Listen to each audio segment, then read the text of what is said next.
Bonjour à tous, bienvenue sur CNews, c'est votre matinale week-end, on est ensemble jusqu'à 10h pour débattre et commenter de l'actualité avec autour de cette table Zartosh Bakhtiari. Bonjour, vous êtes maire DVD de Neuilly-sur-Marne. Loïc Hervé, bonjour, sénateur, les centristes de Haute-Savoie. Vous avez déposé un amendement anti-pass sanitaire ? Oui. Oui, on va en reparler. Pas qu'un amendement, plusieurs amendements. Et puis le docteur Daniel Simeka, médecin généraliste. Et pour vous présenter le journal, Solène Rioux. Et à la une, cette flambée de cas de Covid. Flambée tout particulièrement chez les 20-29 ans où le taux d'incidence explose à plus de 400 cas pour 100 000 habitants. Illustration au CHU de Bordeaux dans un instant. Et puis c'est dans ce contexte que des milliers d'antipasses sanitaires vont manifester en France cet après-midi. On s'intéresse dans cette édition à leur profil et à leurs arguments. Reportage à suivre. Enfin, le top départ de ces JO de Tokyo avec des sportifs français très attendus. Dans le viseur, cet objectif des 40 médailles. Et cette nuit, les handballeurs français ont donné le ton avec une victoire face aux Argentins. Vous le verrez. Vous allez regarder les JO, les CBK? J'ai regardé ce matin un petit peu, oui. Le handball? Comment? Le handball? Non, la cérémonie. Ah, la cérémonie. Bon, donc c'était il y a quelques heures déjà. On en reparlera tout à l'heure. Mais on va commencer par ouvrir une page Covid. On va d'abord jeter un coup d'œil à notre tableau de bord, Solène. Oui, attention à notre tableau de bord, tout à fait. Alors, avec ces derniers cas, ces derniers chiffres, près plus de 21 400 nouveaux cas. Ces dernières 24 heures, près de 21 500, 6 800 patients environ hospitalisés, 872 patients Covid en réanimation, c'est 4 de plus que la veille, et 26 décès supplémentaires à l'hôpital. Et ce sont principalement les jeunes, je vous le disais, les 20-29 ans qui sont touchés par cette flambée de l'épidémie. Dans cette catégorie d'âge, écoutez bien, taux d'incidence de 402 cas pour 100 000 habitants. Et même si le nombre d'hospitalisations reste encore assez faible, au CHU de Bordeaux, le chef de service des maladies infectieuses tire la sonnette d'alarme. Antoine Estève l'a rencontré en exclusivité. Reportage. Le service du professeur Cazenave est calme. On est loin des périodes de saturation critique lors des 3 premières vagues de la Covid-19. Ici au CHU de Bordeaux, les patients hospitalisés ne sont plus du tout les mêmes ces derniers jours. Les deux profils types, des gens un peu plus jeunes et tous sont soit non vaccinés ou bien une seule injection vaccinale. Les patients Covid sont confinés dans ces chambres. Le variant Delta est 60% plus contagieux que les autres. Ce sont notamment des jeunes de 30 et 37 ans, sous oxygénothérapie et cortisone, des soins efficaces contre le coronavirus. On n'a pas l'impression qu'il y ait une gravité plus importante et en effet, sur des patients un peu plus jeunes, il y a des séjours en réanimation plus courts que sur les premières, deuxième et troisième vagues. Les médecins redoutent de voir arriver une vague de malades non vaccinés avec des facteurs de risque importants. Autant on a vu que les patients hospitalisés n'étaient pas vaccinés ou avaient une seule injection, mais inversement, des personnes qui ont eu leur schéma vaccinal complet à 2 injections, on n'en voit aucun dans les services hospitaliers pour des formes graves. Alors pour le moment, on compte 10 patients soignés pour des cas de Covid à l'hôpital de Bordeaux, dont 6 en réanimation. Aucun d'entre eux n'était vacciné. Et l'hôpital a déjà prévenu, il y aurait peut-être besoin de renforts de personnel soignant au mois d'août en cas d'arrivée de nouvelles vagues de malades. D'abord une réaction, docteur Simeka. On est bien d'accord que la grande majorité, alors Jean Castex a annoncé 96%, mais c'est peut-être plus, de ceux qui sont aujourd'hui à l'hôpital sont des patients plutôt jeunes, mais qui n'ont pas été vaccinés. Ah oui, c'est clair. Hein, l'efficacité de la vaccination et l'effet préventif de la vaccination, particulièrement sur les formes graves, n'est plus à démontrer. Hein, bon, quand on dit pas vacciné, ça veut dire que certains ont reçu une injection.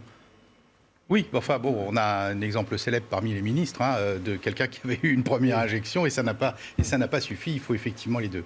Le retour à la normale, c'est pas maintenant, 2022, peut-être 2023, a dit Jean-François Delfrécy. Loïc Hervé, on va voir quand le bout du tunnel. Personne ne le sait. La seule chose qu'on sait, c'est que l'outil le principal de lutte contre l'épidémie, c'est la vaccination. Vraiment, il faut le dire urbi et orbi, tant qu'on peut le dire. Mais c'est sûr qu'il va falloir qu'on s'habitue. Et s'habituer à vivre avec des restrictions de liberté publique, c'est l'essence de mon combat. C'est-à-dire qu'on ne peut pas faire vivre durablement la société française sous cloche. On ne peut pas imposer des mesures restrictives de liberté à un peuple qui ne les supportera pas. Et donc c'est la raison pour laquelle moi je m'oppose à ce pass sanitaire. Oui, mais alors la vaccination, très bien, on voulait dire qu'il fallait le faire. L'incitation à la vaccination, c'est le pass sanitaire. C'est comme ça que ça nous a été présenté. C'est le choix du président de la République, c'est le choix qu'il a annoncé le 12 juillet. Il y avait sans doute d'autres logiques. Le aller vers, c'est-à-dire le fait d'aller après avoir vacciné massivement ceux qui étaient volontaires pour la vaccination, il va falloir aller chercher ceux qui sont encore réticents ou ceux qui n'ont pas accès à la vaccination pour des raisons sociales, des raisons diverses. Ça, c'est un enjeu de santé publique absolument important. Et puis, moi, je ne suis pas sûr que la vaccination obligatoire soit vraiment la solution. Mais enfin, en tout cas, il faut mettre la pression, c'est pas mal. La vaccination obligatoire, on n'y est pas quand même. Non, moi je pense que la vaccination obligatoire ne doit pas être généralisée. Peut-être qu'il y a des parties de la population qui doivent y être soumises, mais pas de manière générale. Et ce qui est préoccupant dans ces chiffres-là, c'est qu'effectivement, on voit que les jeunes sont les plus touchés. Alors peut-être pas les plus gravement touchés, mais en tout cas les plus touchés aujourd'hui, ce sont les moins vaccinés, ceux qui ont subi de manière la plus importante les restrictions de liberté. Aujourd'hui, ce qu'il nous faut, c'est, je pense, penser l'avenir avec un virus, celui-ci ou un autre, et trouver des solutions, parce que effectivement, vivre de manière confinée tous les 6 mois, ça n'est pas possible durablement. Alors, celui-ci ou un autre, c'est ça le problème, c'est que celui-ci, on va sans doute pouvoir faire face, on a des vaccins. Comment il va muter? D'ailleurs, est-ce que c'est un mutant déjà, celui-là? Oui, c'est un mutant, oui, mais est-ce qu'il a muté en raison des vaccins? Non, en raison des vaccins, non. Mais je crois qu'il y a une grande illusion, j'ose pas dire mensonge, mais il y a une grande illusion, c'est l'idée cinétique de nous dire, vous allez voir ce que vous allez voir, on va vacciner tout le monde, on va arriver à 85%, on va avoir une immunité collective, et ça va être la fin du virus. Ça, il faut le savoir, ça n'arrivera pas. Ça n'arrivera pas, on aura très difficilement 85%, surtout de la façon dont on s'y prend coercitive. Ça, on est en train de radicaliser les positions. Et puis, voilà, il y a une nouvelle maladie qui apparaît. On a, Dieu merci, on a des vaccins. J'espère qu'on aura des traitements validés. On a, j'espère aussi, de nouveau une mobilisation de la population pour se ressaisir, pour revenir à des gestes barrières, parce que là, ça part complètement, ça s'effrite totalement. Et ça va durer. Il y aura d'autres variants, il y aura d'autres vaccins. On va faire des rappels tranquillement, paisiblement, et sans cet aspect de panique et d'urgence qui est vraiment délétère. Alors la jeunesse, est-ce qu'il faut cibler la jeunesse? En tout cas, le pass sanitaire va être bientôt imposé aux enfants, et c'est une décision qui a été prise à Nice il y a quelques heures. Oui, le maire de la ville, Christian Estrosi, qui resserre la vis. À partir de mercredi, seuls les enfants avec un test négatif de moins de 48 heures ou un certificat de vaccination pour ceux âgés de plus de 12 ans pourront accéder au centre de vacances, mesure qui s'étend également au personnel y travaillant, et ce, dès lundi. Loïc Hervé. C'est dingue, j'ai Christian Estrosi, cette capacité d'inventer des choses qui sont illégales. Ça, c'est illégal. Complètement illégal. Demander un pass sanitaire pour des enfants partir en colo, c'est illégal. Le pass sanitaire chez les jeunes, moi j'ai déposé un amendement d'interdiction du pass sanitaire avant 18 ans. Il ne sera sans doute pas adopté par le Sénat, mais je pense que la priorité de vaccination aujourd'hui, c'est dans les strates les plus élevées de la population, au-delà de 65 ans, là où il reste encore des gens à aller chercher. La vaccination des enfants, ça peut être concevable, mais ce n'est pas l'urgence. Et donc, c'est la raison pour laquelle l'obligation du pass sanitaire pour les enfants a été reportée à fin septembre dans le projet de loi tel qu'il arrive au Sénat ce matin. Et donc, il est hors de question que le maire de Nice mette ça en place. S'il le faisait, il s'exposerait à des sanctions pénales. Il faut le dire clairement. Le pass sanitaire, il est obligatoire dans un certain nombre de lieux. Là où il n'est pas obligatoire, il est interdit. Il n'est pas facultatif. Il le sait, le maire de Nice. Il fait la provoque. Il le sait, le maire de Nice. Il fait la provoque. D'accord avec ça? Non, je vais être beaucoup plus nuancé. Pour lutter contre le virus de manière efficace, il faut des mesures territorialisées et proportionnées. Et là, on y revient. Le taux d'incidence à Nice, il est 315. À Aurillac, il est de 25. Donc quand on a un taux d'incidence qui est 15 fois plus élevé dans une ville, il faut des mesures localement plus strictes et plus ciblées. Aujourd'hui, moi je pense qu'il faut quand même rappeler que les maires ne prennent pas des mesures drastiques et restrictives contraignantes par pur plaisir. S'ils le font, c'est avec un sens des responsabilités. Je pense que Christian Estrosi constate une situation qui s'aggrave dangereusement dans sa commune et prend des mesures qui sont celles qu'il a choisi de prendre. Alors je ne les commande pas, mais il ne faut pas taper dessus en disant qu'il faut les mêmes mesures partout. Aujourd'hui, Aurillac a un taux d'incidence 15 fois moins élevé qu'à Nice. Donc des mesures différentes sont nécessaires. Bien, il ne faut pas que les enfants de Nice aillent à Aurillac en vacances parce qu'ils risquent de contaminer tout le monde. C'est une réalité. Mais ce n'est pas les enfants le problème. Hein. Le virus actuellement, il circule particulièrement chez les 20-29. Donc les 20-29, ils sont majeurs, ils sont juridiquement conscients, éclairés. Ils peuvent choisir de se faire vacciner. Ils peuvent choisir de faire un PCR à chaque fois qu'ils veulent faire quelque chose de ludique dans leur existence. Ça, il n'y a pas de problème. Ce n'est pas chez les enfants le problème. Comment ça se passe les débats au Sénat? Alors les débats au Sénat ont commencé hier en commission des affaires sociales et puis en commission des lois. Le Sénat va resserrer le texte sur un certain nombre de dispositions. L'accès au CIDEP, qui est le fichier par les services préfectoraux, va être interdit. On va exclure du pass sanitaire les centres commerciaux. Alors, on aura un sujet sur la vaccination. Le CIDEP aujourd'hui, c'est ceux qui vous permettent d'avoir un QR code, qui génère ce Absolument. QR Donc code. il est hors de question, bien sûr, pour des questions de protection des données personnelles, que les services préfectoraux aient accès à ce fichier médical. C'est pas un fichier de police. On ne veut pas en faire un fichier de police. Vous savez, moi, je siège la commission des lois et la CNIL depuis quelques années maintenant. Ce sont des sujets qui sont extrêmement préoccupants. Et donc, quand vous créez un fichier, vous le créez pour une finalité. Si vous détournez la finalité en cours de route, à ce moment-là, vous avez un vrai problème. Je voudrais revenir sur l'histoire de Nice. Il faut être très clair. Le législateur peut permettre des adaptations territorialisées. Pour ce qui est du pass sanitaire, ça n'est absolument pas à la main du maire. Ni à la main du préfet. C'est à la main du législateur de décider ce genre de choses. Alors, les sénateurs ont déjà apporté quelques modifications. Hier, ça s'est passé en commission. Ça concernait notamment les centres commerciaux. Ça. Oui, ils excluent ces centres commerciaux des lieux où il faudra présenter le pass sanitaire. Olivier Véran, le ministre de la Santé, s'est immédiatement opposé à cette exemption. Écoutez. Vous avez supprimé le recours au pass sanitaire dans les centres commerciaux, dans les grands centres commerciaux. Dans les grands centres commerciaux, on parle là de centres commerciaux qui font plus de 20 000 m², il n'y en a pas beaucoup, avec une attention évidemment portée aux zones de chalandise, en ne bloquant pas l'accès aux biens essentiels dans les territoires. Mais je vous le redis, non pas comme une menace, mais je vous le redis, certaines je ne me permettrai pas, mais je vous le redis parce que avec la capacité d'anticiper qui est désormais la nôtre, collectivement, si ça flambe et qu'on ne peut pas utiliser le pass sanitaire dans les passes, attendez-vous à ce que nous soyons obligés de les fermer, ces grands centres. Et nous ne souhaitons pas les fermer. La menace contre vous, les Toujours sénateurs. la menace. Olivier Véran est venu intervenir au Sénat, puis a quitté le Sénat hier soir en laissant sa secrétaire d'État écouter les interventions des différents représentants des groupes. C'était une forme de mauvaise manière. Sur les grands centres commerciaux de plus de 20 000 m², en réalité, c'est une décision pragmatique que prend le Sénat. Ce sont des ensembles commerciaux qui sont en ville, qui sont souvent accrochés à des stations de métro ou de RER. Et donc, on peut pas les fermer véritablement. Ou alors, il faudrait fermer tous les commerces à l'intérieur, parce que c'est comme les Halles, si vous voulez, ou Créteil. C'est-à-dire qu'en fait, c'est un ensemble urbain. Donc, à l'intérieur de ces centres commerciaux, s'il y a des lieux de restauration, il y aura le pass sanitaire obligatoire, mais l'ensemble du centre commercial ne sera pas soumis au contrôle du pass. D'ailleurs, c'est parfois des dizaines de milliers de contrôles qu'il faudrait faire chaque jour, et des gens qui traversent simplement le centre commercial sans en être clients. Vous serez responsable, a dit Olivier. Oui, écoutez, on assume. Mais il faut que le ministre ne se défausse pas trop sur le Parlement de responsabilités qui sont les siennes. Nous, on prendra les nôtres dans le texte qu'on votera. Et il y aura une commission mixte paritaire demain matin avec les députés qui décidera ou pas s'il y a un texte commun. J'aimerais qu'on dise un mot de communication, parce que la communication d'Olivier Véran et la communication du gouvernement ne sont pas tout à fait la même, par exemple, que celle du Conseil scientifique. J'ai cité tout à l'heure le président, Jean-François Delfraissy, qui disait le retour à la normale, c'est pas pour maintenant, alors que le gouvernement est en train de nous dire, une fois qu'on sera tous vaccinés, ça sera terminé. Non, mais il n'y a aucune ligne claire, et c'est vraiment le problème, ce que vous pointez est l'exact problème. En fait, on n'y voit pas clair du tout. Et même en réalité, entre les différentes déclarations des différents ministres, il y a des sons de cloche qui sont totalement différents.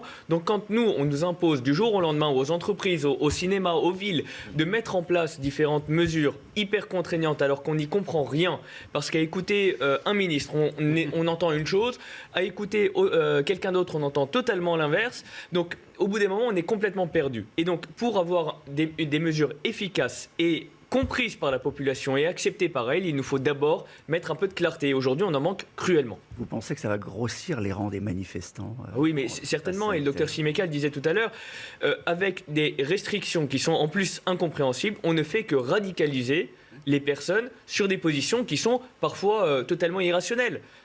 Et c'est vraiment le danger qui nous guette. Docteur. Oui, tout à fait. Enfin, moi, je le disais déjà dès le mois de février, la dernière bêtise à faire, c'est d'être brutal sur le plan de la vaccination, parce que des anti-vax radicalisés, à l'origine, il y en a extrêmement peu. Il y a surtout des vaccinosceptiques, des vaccinos-peureux, etc. Et tout cela, on est en train de les perdre, alors qu'on aurait pu beaucoup plus facilement, y compris en passant avec une politique qui passe par les généralistes libéraux. Mais on a choisi l'hospitalo-centrisme. Solène, justement, alors il y a plusieurs manifestations qui sont prévues et sans doute des milliers de personnes attendues en France aujourd'hui. Oui, des dizaines de rassemblements prévus également dans toute la France. Regardez notamment à Paris, 3 manifestations différentes prévues, Lyon également, Toulouse ou encore Nantes. Et ça, regardez, c'est pour n'en citer que quelques-unes. La carte a grossi, La carte a énormément grossi. Ouais, et hier déjà, à Cambrai, dans le Nord, des manifestants sont sortis dans les rues, des anti-passes sanitaires. Alors quel est leur profil au juste et quels sont leurs arguments? Notre journaliste Charlie Zerman les a rencontrés. Reportage. Evelyne est une nordiste qui se bat pour ses droits depuis ses 18 ans. Manifestation étudiante pour le droit des femmes contre la loi El Khomri. C'est aussi une des figures des Gilets jaunes. Aujourd'hui, son combat, c'est le pass sanitaire. Moi, le vaccin, je suis pas pour, je suis pas contre. Chacun fait ce qu'il veut. On est en France, on est en liberté. C'est pas parce que les gens sont contre ou pour le vaccin qu'ils sont pour le pass sanitaire. On empêche les gens de vivre. On touche à nos libertés. C'est une boîte de Pandore qui vient de s'ouvrir là. Contrairement à Evelyne, d'autres ne sont pas habitués des manifestations. J'ai 63 ans, c'est ma première manifestation. J'ai 4 petits-enfants et je tiens à rester, disons, libre. Et j'espère qu'eux, ils seront libres aussi du choix de leur vie. Certains professionnels de santé sont contre la vaccination obligatoire. S'il le faut, ils seraient même prêts à changer de travail. Je ne capitulerai pas là-dessus. C'est-à-dire c'est moi qui choisis quand je dois me faire vacciner et pourquoi je me fais vacciner. Ce n'est pas un gouvernement de nous imposer, de nous obliger à nous inoculer un produit dans le corps, c'est pas anodin. Samedi dernier, 114 000 personnes ont manifesté en France contre le pass sanitaire. Il y a un mélange de beaucoup de choses, on le dit chaque semaine, il y a un mélange de sceptiques, il y a un mélange de gens qui ne veulent pas qu'on touche à leur liberté par principe. Il y a des gens qui ont encore la trouille du vaccin, docteur, il y a du produit. Oui, et puis le diable est toujours dans les détails. Moi, au tout début du pass sanitaire, moi, je me disais, finalement, c'est tel qu'il était présenté à l'origine, je me disais, c'est une solution finalement relativement esthétique, si je puis dire, parce qu'elle respecte les libertés. On aura besoin du pass sanitaire vraiment pour les choses un peu exceptionnelles. On ne va pas au cinéma tous les jours, pour la plupart. On ne va pas au spectacle tous les jours, on ne prend pas le TGV tous les jours. Or là, et puis on a la possibilité de se faire vacciner ou pas, et d'un seul coup, on a glissé dans quelque chose qui est une obligation, une contrainte et une impossibilité de vivre pour ceux que je désapprouve, mais qui ont la liberté de ne pas être d'accord avec moi sur le vaccin. Je pose la question quand même à vous tous. La culture doit-elle être soumise à ce pass sanitaire? Est-ce qu'on peut... Dans la version initiale de la loi du mois de mai, on limitait le pass sanitaire à des jauges importantes, plus de 1000, plus de 5000 sur des événements sportifs, culturels, où effectivement la concentration humaine justifiait qu'on le fasse. Moi, j'avais voté contre à l'époque, persuadé d'ores et déjà qu'à partir du moment où l'outil existait, on aurait la tentation de sa généralisation. On y est moins de 2 mois plus tard. Alors, tout à l'heure, on parlait de la confiance. L'effondrement de la parole publique, c'est quelque chose de très préoccupant dans notre pays. C'est-à-dire qu'on raconte des trucs aujourd'hui, et dans 2 mois, on dit l'inverse. Là, on parlait tout à l'heure de la vaccination obligatoire. Elle a été évoquée à demi-mot dans le discours du 12 juillet du président de la République, et vous verrez qu'au Parlement, à la rentrée, on parlera de la vaccination obligatoire et qu'on aura les deux, le pass et la vaccination obligatoire. Et le pass sanitaire, on va s'en servir pour voyager. Alors, pas forcément ce week-end, Solène, mais il est déjà mis en place d'ailleurs dans un certain nombre de transports. Oui. Notamment les bus. Notamment les bus. On part tout de suite en direct de la gare routière de Bercy, dans le 12e arrondissement de Paris, où l'on vous retrouve, Chana Lousteau avec Karima Benamrouche. Chana, journée de départ en vacances, des départs en temps de Covid. Comment ça se passe? Dites-nous. Eh bien, comme vous le voyez, il y a beaucoup de monde derrière moi. Les départs se succèdent pour ce 3e week-end de départ en vacances. Alors les bus, vous le savez, sont très prisés, notamment pour leurs prix attractifs, beaucoup moins chers que le train et l'avion, évidemment. Alors pour les règles sanitaires, le masque est évidemment obligatoire à l'intérieur du bus, mais les chauffeurs mettent également du gel hydroalcoolique avant que les passagers rentrent dans le car. Alors pas de passe sanitaire, vous l'avez dit, pour le moment, mais seul inconvénient des trajets en bus, c'est les embouteillages, puisque en jour de départ en vacances, Bison Futé annonce une journée rouge sur l'ensemble du territoire. Il n'y a pas de passe sanitaire encore dans c'est début août. Le démarrage. Sur les trajets de longue durée, de distance, des trajets en TGV de plus de 10 minutes, selon le ministre, parce qu'il y a un vrai sujet de limite. Qu'est-ce que c'est qu'un trajet de longue distance? Évidemment, ni les métros, ni les RER. Et pourquoi, d'ailleurs? Et pourquoi pas dans les métros? Pourquoi pas dans... Ça fait partie d'une des incongruités. Demander le pass sanitaire dans un avion qui est sans doute le lieu du monde le plus ventilé, c'est une question. Enfin bon, bref, j'ai pas fait le choix du pass sanitaire, je vais pas vous vendre les arguments qui vous disent que c'est quelque chose de bien. On reprendra cette discussion tout à l'heure, mais on va ouvrir un autre chapitre qui concerne l'appel de Gérald Darmanin à la vigilance face à la menace terroriste. Oui, le ministre de l'Intérieur alerte les préfets après une vidéo de menace du groupe terroriste Al-Qaïda. Sont explicitement visés Emmanuel Macron et Gérald Darmanin lui-même. Alors quel est l'état de cette menace très exactement en France? Écoutez ce qu'en disent le spécialiste Patrick Martin-Jeunier et le général Dominique Trinquant. En fait, ce qui est visé derrière Emmanuel Macron et Gérald Darmanin, c'est bien les Français. Potentiellement, effectivement, il y a des risques que pendant ces périodes d'été, des actes de terrorisme soient perpétrés. C'est pour cela d'ailleurs que le ministre de l'Intérieur a demandé au préfet de renforcer la sécurité. Il faut que tous les citoyens se sentent concernés par cette menace. Si les forces de sécurité sont capables de réagir rapidement et si les citoyens se sentent tous concernés par le sujet, nous avons les moyens de nous défendre efficacement contre cette menace. Il ne faudrait pas l'oublier. La menace terroriste, elle est là, elle est encore là. Elle est permanente, c'est la raison pour laquelle les forces de l'ordre ont autre chose à faire que d'aller contrôler le pass sanitaire, si vous voyez ce que je veux dire. L'occupation de dizaines de milliers de fonctionnaires de police et de militaires de la gendarmerie dans les mois qui viennent à aller contrôler dans les restaurants et les bars l'application de cette mesure va désarmer notre outil sécuritaire contre la sécurité du quotidien, l'insécurité du quotidien, et face à cet enjeu terroriste qui est permanent. On est toujours sur un niveau d'alerte extrêmement élevé. Et effectivement, je pense que le ministre de l'Intérieur a raison. Nous regardons un peu ailleurs. Et donc, nous sommes focalisés, y compris, on voit bien les débats sur votre plateau, depuis des semaines, depuis des mois. On ne parle que de l'épidémie. La question terroriste reste une question centrale. On reprendra cette question terroriste tout à l'heure, dans la prochaine demi-heure. Mais on voulait finir cette première demi-heure d'info avec du sport, avec les JO, évidemment, et les athlètes français qui sont très très attendus par nous, par vous, pour remporter des médailles. Un objectif et pas des moindres, 40 médailles olympiques, objectif fixé par Emmanuel Macron lui-même. Alors dans quelle discipline a-t-on les meilleures chances de médailles? Qui sont les Bleus favoris de ces JO? Tout ce qu'il faut savoir ce matin avec Clara Mariani. Au pays où le judo est roi, il se s'est attendu. Teddy Riner part à la conquête d'un 3e titre olympique, de l'inédit chez les plus de 100 kilos. Un triplé que seule la légende japonaise Tadahiro Nomura a réalisé avant lui, en moins de 60 kilos. Réussir là-bas, c'est plus qu'un objectif, c'est un projet de vie, j'ai envie de dire. C'est à moi de me donner, c'est à moi d'écrire l'histoire, c'est à moi d'aller chercher cette médaille. Elle aussi rêve d'or au Nippon Budokan, salle mythique construite pour les Jeux de 1964. Clarissa Agbenienou, quintuple championne du monde et d'Europe, des moins de 63 kilos. Et que dire de Samira Saïd, porte-drapeau avec Agbenienou, qui veut tant briller aux anneaux après sa grave blessure au saut de cheval à Rio. J'y vais revanchard, déterminé comme jamais. J'ai qu'une envie, c'est d'aller récupérer cette breloque. J'ai pas peur de dire que je vise le titre. Chercheur d'or, comme Kevin Mayer, à tout maître du décathlon français, est fort d'une maturité certaine. C'est vrai qu'il y a une confiance dans les épreuves que j'avais pas les années d'avant. Faire mouche, c'est tout ce que cherchera l'escrime française, sport le plus pourvoyeur de médailles aux Jeux d'été, 118 depuis 1896. À l'image d'Yannick Borel, en quête du titre individuel à l'épée, le seul à manquer aux Guadeloupéens.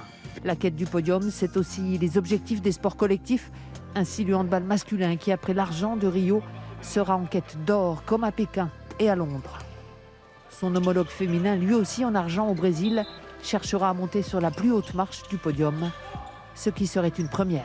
Un objectif d'une 40aine de médailles a été envisagé par le comité olympique et sportif français, de quoi s'approcher du record aux Jeux de Rio et ses 42 médailles.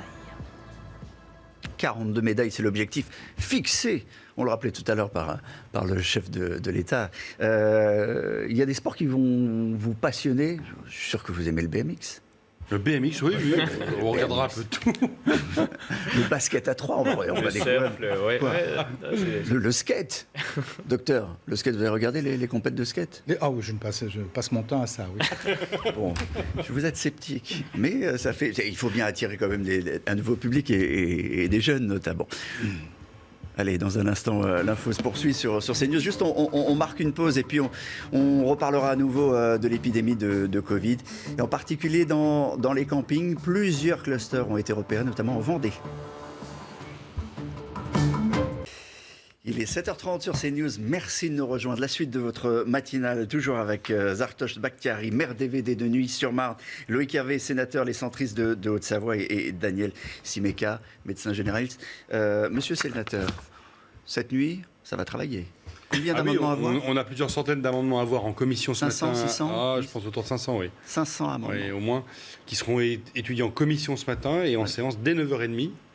On a fait la discussion générale hier soir. Et la nuit est ouverte, donc ça veut dire que... La nuit est ouverte. C'est le terme C'est le terme utilisé par le Sénat. Ouais. La nuit est ouverte, donc on peut aller jusqu'à 4h, 5h du matin, avant que la commission mixte paritaire réunissant députés et sénateurs se réunisse demain dimanche et qu'il y ait un vote conforme des deux chambres du Parlement demain, puisque demain soir dimanche, c'est la dernière journée de la session extraordinaire.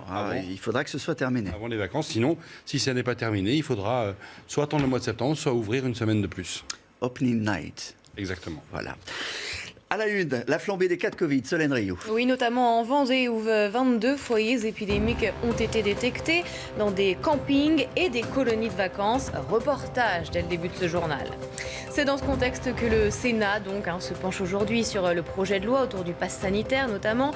Notre invitée dans quelques minutes, c'est l'avocate Julia Courvoisier. Elle nous dira si l'on peut vraiment tout imposer ou non. Enfin, cet appel à un haut niveau de vigilance lancé par Gérald Darmanin, le ministre de l'Intérieur qui alerte les préfets face à la menace terroriste toujours présente sur le territoire. Toutes nos infos avec Emma Guessel dans quelques minutes. L'épidémie de Covid s'emballe en Vendée. 22 clusters ont été détectés. Oui, d'après l'Agence régionale de santé des Pays de la Loire, 89 personnes ont été déclarées positives au Covid-19. C'est principalement dans des campings ou dans des colonies de vacances que ces cas ont été repérés. Reportage sur place signé Jean-Michel Decaze. Les clusters sont concentrés dans des campings ou des villages vacances situés en bord de mer. 22 établissements sont touchés entre Saint-Jean-de-Mont et Saint-Hilaire-de-Riez. L'épidémie se propage via les jeunes animateurs non vaccinés qui se retrouvent à la pause café ou le soir. 62 animateurs sont pour le moment détectés positifs et 27 vacanciers. Dans le camping, personne ne porte de masque. On est en extérieur, c'est pas trop inquiétant. Si les personnes ne prennent pas de précautions, ça semble assez évident que ça augmente. Certains campings ont demandé à leurs équipes de ne pas fréquenter leurs amis des autres établissements sans pour autant pouvoir le leur imposer. Des animateurs qui ont été isolés dans des hôtels. Je suis dans ma chambre d'hôtel, ils m'apportent un petit déj devant la porte, ils frappent, ils s'en vont et je le récupère. Pour les repas, il y a une chambre qui a été transformée en petite pièce avec un frigo, un micro-ondes, tout ça, où le Secours catholique apporte les repas pour 2-3 jours. En plus des campings, des clusters ont été découverts par l'ARS dans des colonies de vacances et lors de 4 mariages, toujours en Vendée. Docteur Simeka, les campings aujourd'hui, en même temps que les boîtes de nuit, il y a des explications ? Oui, l'explication, elle est sociologique. C'est une tranche d'âge particulière qui n'a pas d'argent pour aller dans un hôtel confortable ou dans une location. Donc c'est le camping, c'est les boîtes de nuit, c'est cette jeunesse qu'on a tellement maltraitée pendant un an et qui se rebiffe, on peut le désapprouver et le comprendre, et il faut les inciter. Je crois que l'incitation à la vaccination, elle doit se cibler, pas du tout chez les enfants, mais dans cette tranche d'âge-là, parce que c'est eux qui consciemment, et de façon éclairée, juridiquement éclairée, peuvent choisir de faire quelque chose pour la communauté. Ils ne sont pas eux-mêmes très en danger, par contre ils font circuler le virus. Alors moi je pose la question, est-ce que ce n'est pas la limite du pass sanitaire? Parce que les campings demandent un pass sanitaire à l'entrée. Ensuite, vous avez 15 jours de vacances. On rentre, on sort. C'est pas une prison, un camping. Et ensuite, terminé, on ne vous demande plus le pass. Est-ce que ça ne serait pas un début d'explication? Et est-ce que du coup, il ne faut pas être plus dur avec le pass sanitaire? Le pass sanitaire, vous l'avez de 3 manières. Vous l'avez si vous êtes vacciné. Vous l'avez si vous avez fait un test PCR de 48 heures. Donc, son délai de péremption est très rapide. Et vous l'avez si vous êtes rétabli de la maladie pour un délai de 6 mois. Donc, non, je pense pas que le pass sanitaire ait été demandé. Il est demandé au début. Il est demandé lorsqu'on il le sera. Mais il ne l'est pas encore. Il le sera une fois que la loi sera promulguée et qu'elle aura passé l'examen par le Conseil constitutionnel, puisque le Conseil, c'est l'enjeu d'actualité de la semaine prochaine. Le texte, s'il est voté demain, ira au Conseil constitutionnel. Ce qui semble apparaître dans le sujet, c'est que les contaminations n'ont pas été faites au bord du barbecue ou à côté de la tente. C'est plutôt dans les lieux de rassemblement entre les animateurs quand ils se retrouvent pour faire des animations. Ou à l'extérieur. Ou à l'extérieur. C'est pas une prison, un camping. Oui, à l'extérieur, mais dans des lieux clos. Et c'est pas vraiment au bord de la mer, en se baladant, qu'on se contamine et qu'on forme des clusters. Donc attention à ne pas mettre en place des mesures qui seraient trop restrictives. Il faut un peu de mesure quand même et ne pas enfermer les gens dans des mesures trop contraignantes. Et n'oublions pas que la vaccination, pour importante qu'elle soit, ce n'est pas le seul outil. Il y a un deuxième médicament aussi essentiel que la vaccination, c'est l'adhésion d'une population. Et ce médicament-là, en ce moment, il est en train de partir vraiment, de se déliter totalement, particulièrement chez les jeunes qui ne se sentent pas concernés. On le voit, il suffit de se promener un petit peu, ils se font la bise, etc. Enfin, on voit bien quand même qu'il y a particulièrement chez eux un relâchement. Et ça, c'est un peu la conséquence d'une incohérence et inquiétant. Les chiffres, les taux d'incidence grimpent à vitesse grand V. Taux d'incidence, on le rappelle, c'est le nombre de cas pour 100 000 habitants. Regardez, dans le sud, les départements les plus touchés en violet, ceux avec un taux d'incidence supérieur à 400 pour 100 000 habitants. Il y a les Pyrénées-Orientales et puis la Haute-Corse. En noir, ceux avec un taux d'incidence supérieur à 250, l'Hérault notamment, ou encore les Alpes-Maritimes. En rouge, supérieur à 150. Et puis en vert, les départements qui sont encore sous le seuil d'alerte. Autre enseignement, ce taux d'incidence, il explose tout particulièrement chez les jeunes, surtout les 20-29 ans. Regardez, il est en moyenne à 402 cas pour 100 000. Viennent ensuite les 10-19, 189 cas, et puis les 30-39, 178. Bon, il faut nous décrypter un tout petit peu ce que ça veut dire, docteur Simekar, notamment ces chiffres-là. C'est le témoin, effectivement, d'une reproduction active d'un virus et du passage du virus d'un individu à l'autre. Donc, c'est quelque chose de très en amont. Ça ne préjuge pas après de savoir si les gens vont être malades, parce qu'il y a aussi un amalgame entre, on parle de cas positifs alors que ce sont des tests positifs, ça ne préjuge pas de savoir s'ils vont être très malades, s'ils vont être hospitalisés et s'ils vont décéder. Ça, pour l'instant, et particulièrement avec le variant Delta, on n'en sait rien, mais l'incidence, c'est vraiment, comme son étymologie l'indique, c'est l'incident qui fait qu'un virus, il passe d'un individu à un autre. Normalement, la vaccination, ça aussi, il faut le rappeler, nous protège des formes graves de la maladie. Non, moi je ne suis pas du tout d'accord avec ça. Non, mais c'est un abus de langage. C'est un abus de langage. La vaccination, elle est efficace. Oui, la vaccination, elle est plus efficace que cela. C'est ça que je veux dire. Elle ne protège pas seulement des formes graves, mais globalement, on a même mis en doute le fait que d'être vacciné, on pouvait éventuellement continuer à propager le virus. Il faut arrêter de donner des discours schizophréniques et incohérents. Se vacciner, c'est utile parce qu'on évite les formes graves, mais on évite aussi d'une certaine manière les formes légères, même si ce n'est pas à 100%. Rappelons qu'aucun vaccin n'est efficace à 100% sur aucune maladie. Mais globalement, ça marche et donc il faut le faire. C'est la question du pass sanitaire. Vous êtes tous d'accord pour dire que le vaccin, il faut être vacciné, il faut se vacciner. Il y a effectivement ce que disait Monsieur le Sénateur, c'est qu'il y a trois éléments dans le pass sanitaire. Il y a le vaccin, mais pas que. Il y a le test de moins de 48 heures et le certificat de rétablissement. Ces trois éléments sont importants à rappeler parce que nous, on organise par exemple des manifestations pour la ville cet été et on se rend compte qu'il y a un amalgame. En tout cas, tout le monde pense que le pass sanitaire, c'est le vaccin obligatoire. C'est pas exactement ça et il faut quand même le rappeler. C'est en train de le devenir. C'est en train de le devenir et c'est malheureux. C'est vendu comme tel. Mais voilà, ce sont les trois éléments qui constituent le pass sanitaire. Alors, pour nous éclairer, moi, j'aimerais qu'on soit en direct avec Julia Courvoisier. Elle est avocate au barreau de Paris. Êtes-vous de celles qui disent, et de ceux qui disent que cette affaire de pass sanitaire, comme on l'a entendu d'ailleurs sur ce plateau, pose des questions très sérieuses sur le plan éthique et juridique, et que le pays ne va pas s'en relever indemne? Oui, bonjour Olivier. Merci de m'avoir invité. En effet, ce pass sanitaire pose des questions très importantes en matière de liberté fondamentale. Ça n'est pas moi qui le dis et il n'y a pas que des confrères qui le disent. Il y a également le Conseil d'État, la CNIL, la Défenseure des droits qui ont été interrogés à plusieurs reprises sur la mise en place de ce pass sanitaire élargi. On s'inquiète, nous, les professionnels du droit, parce qu'on estime que l'atteinte aux libertés fondamentales est extrême et pour l'instant pas forcément assez précise parce que ça reste une liberté fondamentale qui doit être réduite que dans certaines conditions très particulières. Alors, il y a une question très précise qui concerne par exemple les licenciements. À partir de septembre, une société pourra suspendre, voire licencier quelqu'un qui n'a pas son pass sanitaire. Est-ce que ça, c'est légal ? Alors, si c'est décidé par la loi, sur le principe, c'est légal. Le problème, c'est en matière de droit du travail. Il y a des règles qui sont particulières concernant le licenciement. Et là, le législateur, dans une procédure accélérée, parce que le problème aussi de ce pass sanitaire, c'est la façon dont il va être voté par le Parlement, crée une nouvelle possibilité de licenciement pour quelque chose qui aujourd'hui ressort d'un choix libre des Français. Aujourd'hui, la vaccination n'est pas obligatoire, même si le Conseil d'État a indiqué dans son avis récent du 6 juillet que ça parfois ressemblait à une obligation déguisée de vaccin, cela pose des questions sur la responsabilité et puis ensuite de savoir qui va indemniser parce que ces gens qui vont se retrouver au chômage parce que pas vaccinés devront être indemnisés et cela pose en effet des problèmes du point de vue juridique mais également éthique, social et d'égalité devant la loi.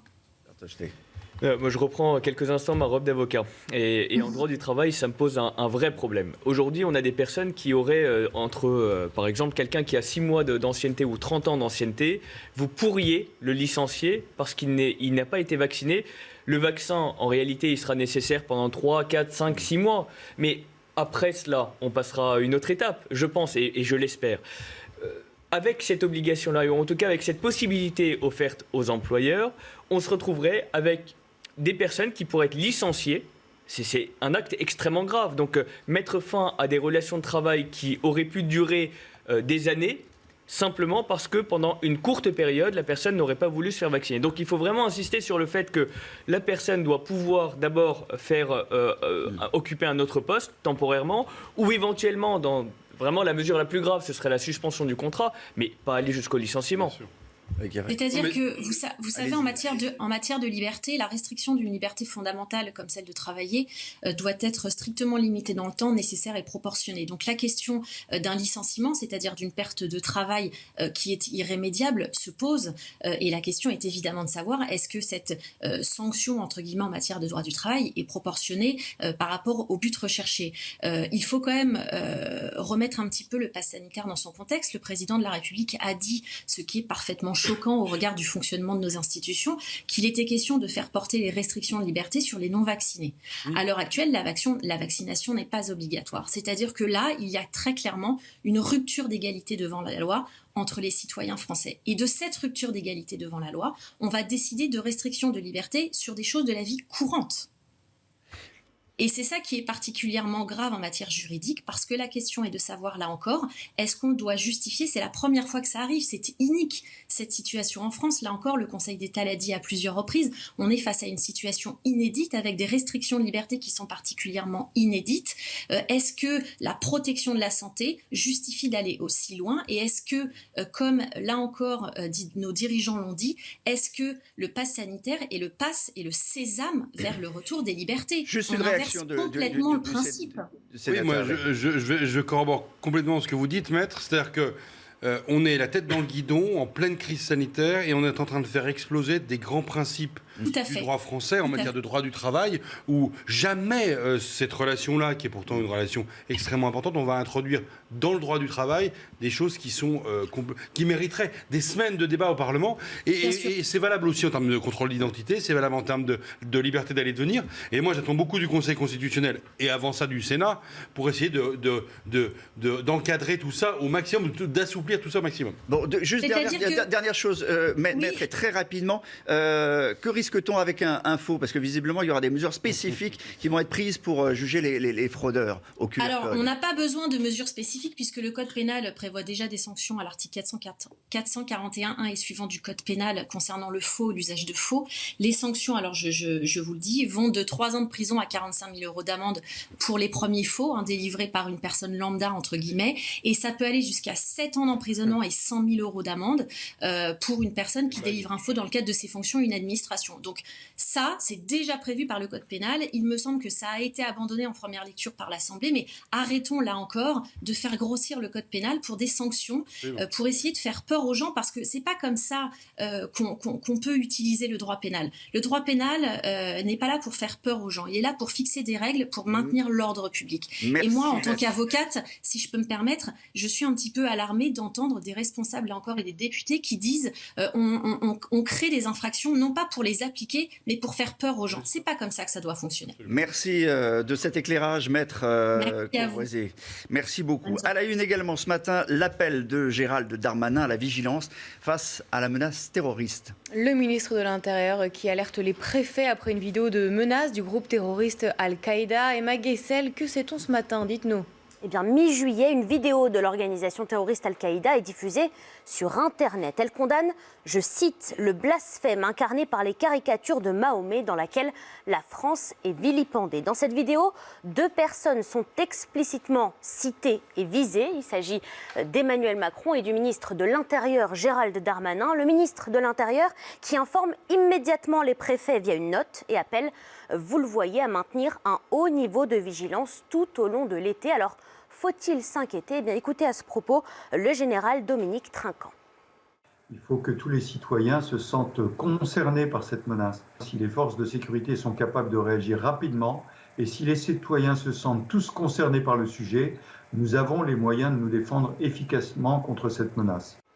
Une menace qui viendrait directement du sol français et qui pourrait être ravivée début septembre, date à laquelle s'ouvre le procès des attentats du 13 novembre 2015. Le sénateur Hervé le disait tout à l'heure, la police et les militaires ont autre chose à faire que de contrôler les passes sanitaires. Mais j'aimerais quand même qu'on parle de ces menaces qui sont très sérieuses, qui reviennent à un moment un peu stratégique, un moment où on fait passer la loi sur le séparatisme.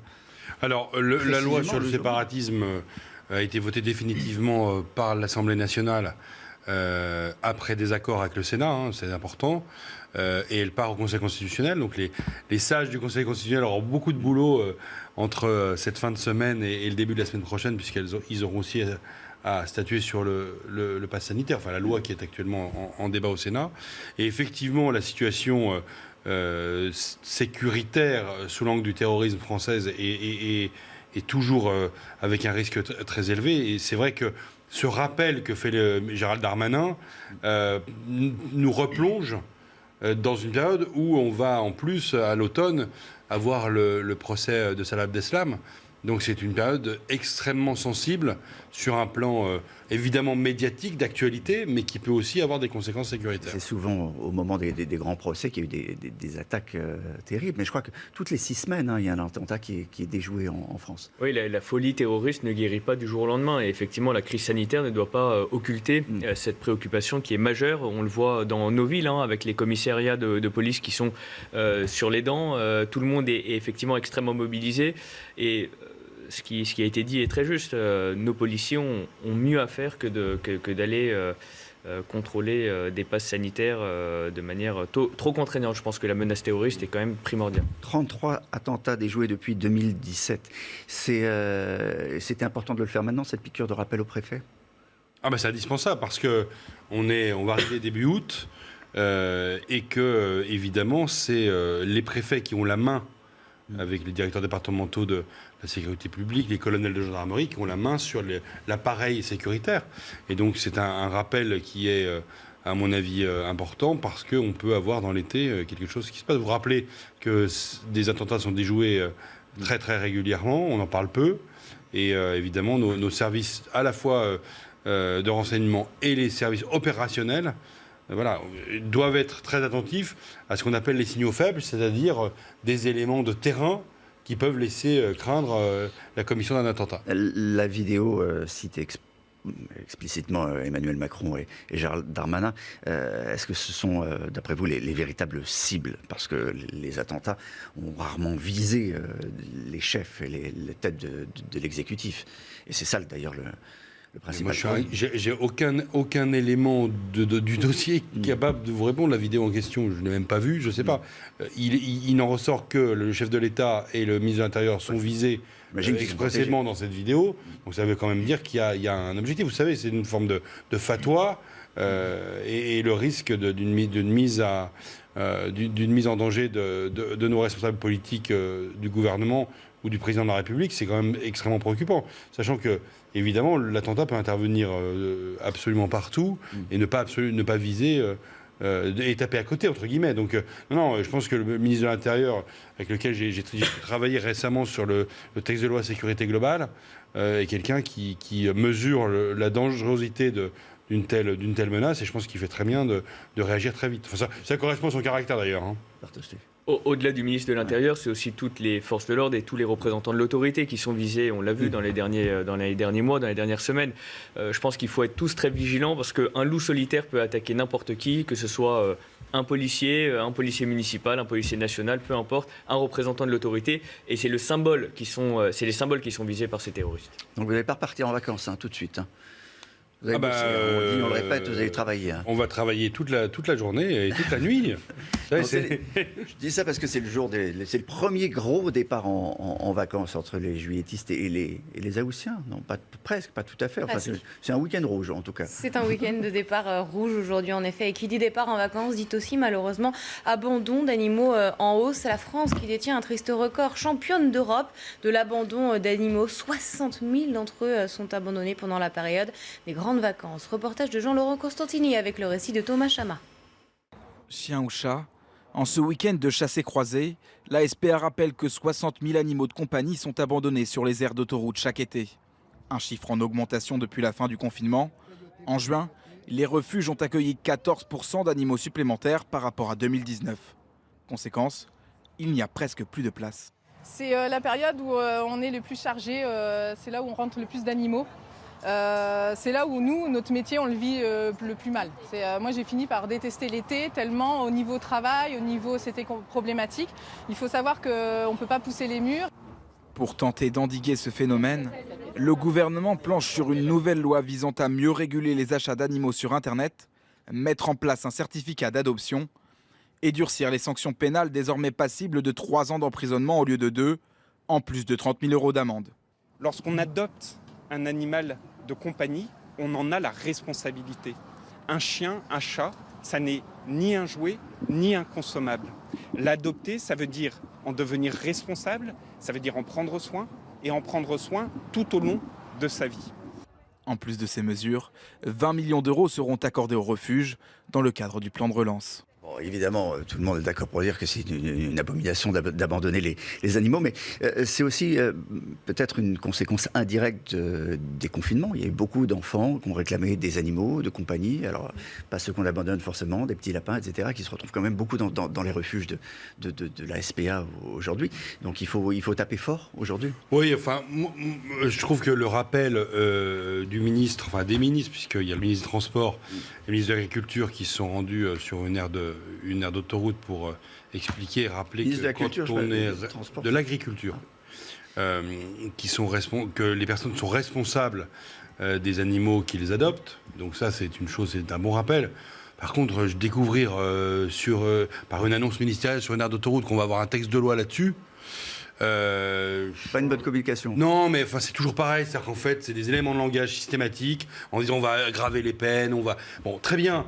Moi je suis très très attaché à la condition animale, c'est quelque chose qui me parle, mais je préfère encore une fois qu'on évite cette espèce de maladie et de croire en France toujours à la magie de la loi et au renforcement des dispositions du code pénal comme si ça avait un effet mécanique. Le rappel à la responsabilité est très bien. Merci en tout cas d'avoir été avec nous.